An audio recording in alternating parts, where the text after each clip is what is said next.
Hey YouTube, it's Jamie, smoking in my car. I'm pretty sure this is my 27th video.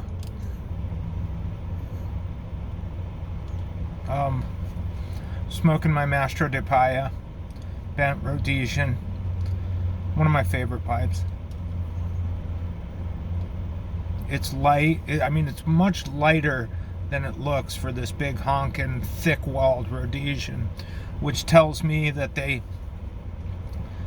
let the briar sit for some time, so all the moisture and whatever else kind of dissipated or evaporated or whatever it does, because this is deceptively light feeling, like it's clenches no problem. It's really great. I love this pipe. In it, I'm smoking a blend that I made. So here's what happened. I'm not in the practice of blending, but it's something I've started to investigate here and there a little bit.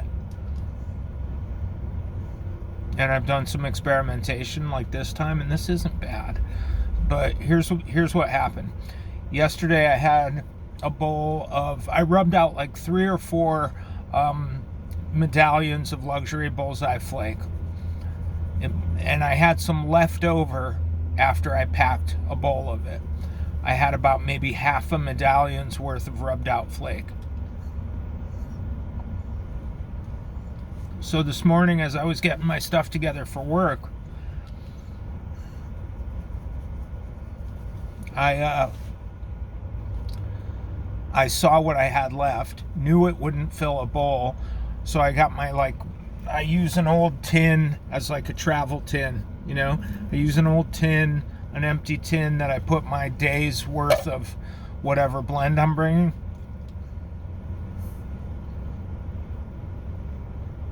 And so I had that little bit of half a medallion's worth of luxury bullseye flake all rubbed out. And I was like, well, I didn't want to put Elizabethan or Stratford or rub out more flakes of that or anything else. I wanted to just use some of these component blending tobaccos that I bought a while ago.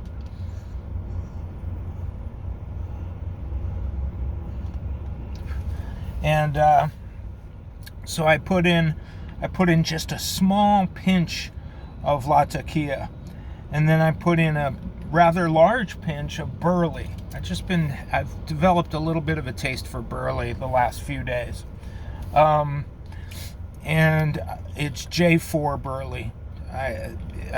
Maybe it's Sutliff, I'm not sure. J4 burley, and then I put in a little pinch of TS1Y yellow Virginia, just component Virginia, bright Virginia. And I put in, what was the last thing I put? Oh, it's just a pinch of Perique, small pinch of Perique. So then I mixed all that up. I tore apart everything into, smaller, I tore up the ribbons and tried to blend it as much as I could, and I, rubbed out the rest, whatever needed to be rubbed out, and I tried to integrate the component tobaccos. And then I shook it up. I'll show you what it looks like, if you could see this. Oops. So, yeah, looks pretty good. So, it smells good as well. Nothing offensive in there. I didn't do anything weird. So yeah, that's what I'm having a bowl of right now, and it's not too bad. It's not, like I said, sort of integrated into an actual blend. I did no pressing of the tobacco, nor aging or stoving, or there's no kind of casing to, really get everything to get the flavors to marry. as they say.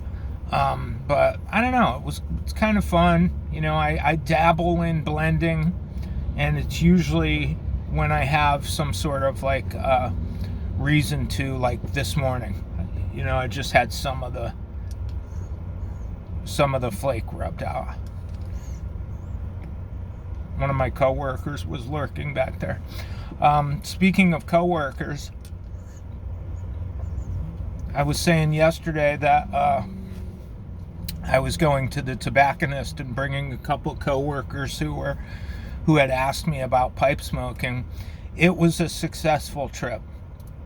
It was really great. So like we both went there. I know this tobacconist, and I helped them pick out a pipe, each of them, and gave them some pointers based on some clarifying questions I had asked.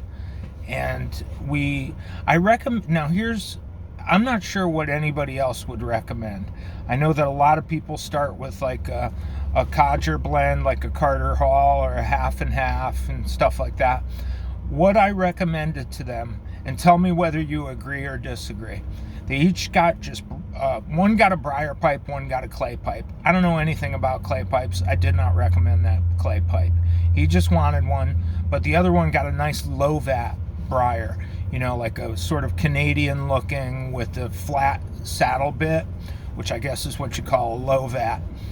And I forget the make. It was one of the, not a basket pipe, but it was one of the just ones that he has there. And then the tobacco that I recommended. Tell me if you agree or disagree with this. I just recommended Proper English. I think it's Sutliff. Proper English. Is it Sutliff? It's just called Proper English, and it's a in the pocket sort of standard issue English. So I figured the reason why I did that is because I figured, it's less likely to get bitey on them as opposed to an aromatic or a Virginia. It's something that's flavorful and interesting enough to kind of capture their interest, It's not something super offensive in terms of room note. It's actually quite nice, maybe because of the Latakia and Orientals. So it's not going to, while it might not be a wife pleaser, it's certainly not going to make anybody vomit who's around you. And I just thought that would be a good kind of introductory smoke. So I taught them how to pack. I taught them how to light. I taught, the charring light and everything. And we sat there in the lounge at the tobacconist's place and for about 20 minutes and smoked most of a bowl. And then we had to get back to work. But I think it was successful. Tell me maybe in the comments whether you think Proper English or some sort of, standard issue English is, like Westminster or standard mixture from Peterson. You think these are good blends to start people out with? I think it's probably a decent choice for a starter blend. But let me know what you think. I'll talk to you later.